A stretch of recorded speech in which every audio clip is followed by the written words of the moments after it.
Assalamualaikum warahmatullahi wabarakatuh. Selamat pagi anak-anak semuanya. Bagaimana keadaannya hari ini? Mudah-mudahan sehat selalu ya. Pada kesempatan kali ini, Ibu akan menjelaskan materi mengenai hereditas. Apa sih sebenarnya hereditas? Hereditas itu adalah pewarisan sifat induk kepada keturunannya. Kita lihat teman-teman di samping kita. Ada yang rambutnya lurus, ada yang rambutnya keriting, kemudian ada yang matanya sipit, ada yang matanya bulat, kemudian ada yang kulitnya gelap, ada kulit putih. Nah, itu semuanya adalah sifat beda. Apa yang menentukan semuanya itu? Yang menentukan adalah gen di dalam tubuhnya. Apa itu gen?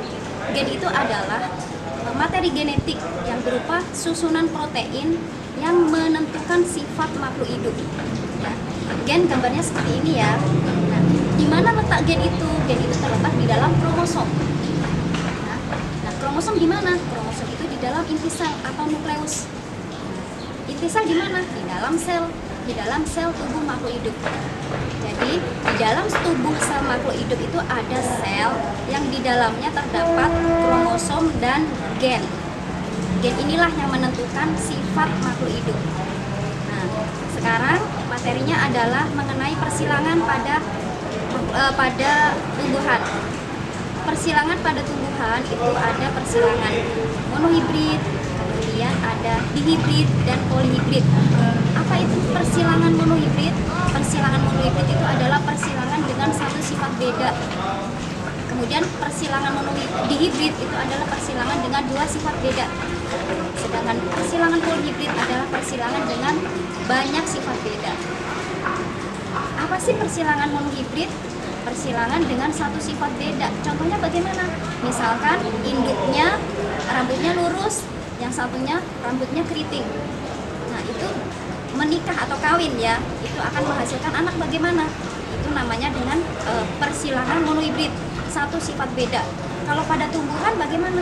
Ya misalkan kedelai yang berbatang tinggi dan kedelai berbatang pendek. Itu namanya persilangan monohibrid. Kalau persilangan dihibrid bagaimana? Persilangan dengan dua sifat beda.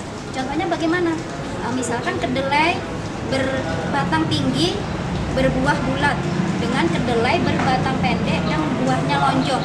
Itu adalah persilangan dengan dua sifat beda atau dihibrid.